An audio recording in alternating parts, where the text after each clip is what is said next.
गुज़िश्ता रोज Hamas सरबराह Ismail हानिया के कत्ल के चौंका देने वाले वाक़ये ने पूरे मशरिक़ वस्ता को गैर यकीनी की सूरत हाल में धकेल दिया, जबकि इलाकाई इंतशार के खतरात भी मजीद बढ़ते जा रहे। फलस्तीनी रहनुमा नौमुंतखब ईरानी सदर की तकरीब हल्फ बर्दारी में शिरकत के लिए तेहरान में मौजूद थे।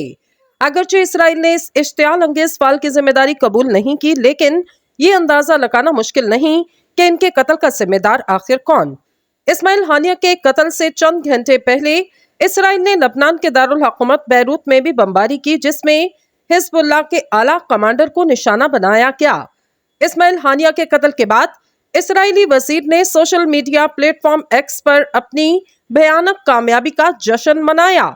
इसराइल इस वक्त आग से खिल रहा और इसकी ये मनमर्जी पूरे खित्ते को शदीद इंतशार की हालत में धकेल सकती। इस्माइल हानिया के कत्ल के साथ ही इसराइल ने तेहरान को चैलेंज किया। हैरान के लिए ये दुश्वार होगा कि वो अपनी सरजमीन पर होने वाली संगीन इश्तियाल अंगेजी का जवाब न दे। इसराइल ने ईरान, जिसे मुसाहमत का मरकज तस्वुर किया जाता, करीबी इत्तेहादी को इसी की सरजमीन पर निशाना बनाया।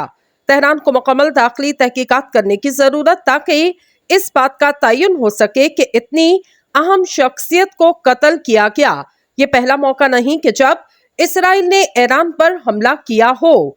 ईरान के आला एटमी साइंसदान और जर्नैल को भी इसी अंदाज में निशाना बनाया जा चुका।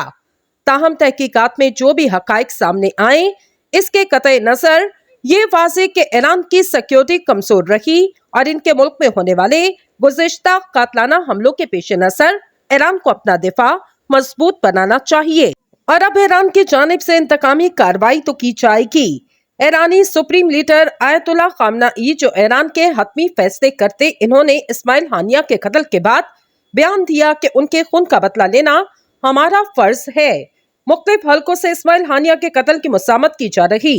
मुसाहमत में ईरान के इत्तेहादी हिजबुल्लाह और हौसियों ने इसकी भरपूर मुसाहमत की, जबकि रूस ने इसे नाकाबिले कबूल सियासी कत्ल करार दिया। दूसरी जानिब चीन ने कहा कि इसे इस्माइल हानिया के कत्ल पर गहरी तशवीश, जबकि पाकिस्तान ने इसराइल की मुहिम जोई की मुसम्मत की। ये हकीकत के इसराइल गुज़िश्ता 10 माह से गजा में हमास को कुचलने में नाकाम रहा और इसी बौखलाहट में नेतन्याहू मशरिक़ वस्ता के दीगर ममालिक जैसे शाम, लेबनान और ईरान की खुद मुख्तारी में मुदाखलत कर रहे। अगरचे अमन के तमाम रास्ते तेजी से बंद हो रहे, जबकि इसी बहरान से बाहर निकलने का वाहिद रास्ता गजा में जारी कत्लो गारत गरी को फौरी तौर पर रोकना है। इसमें कोई दो राय नहीं। इस्माइल हानिया के कत्ल के साथ ही मुस्तकबिल करीब के लिए जंग बंदी के इम्कानात कम हो गए।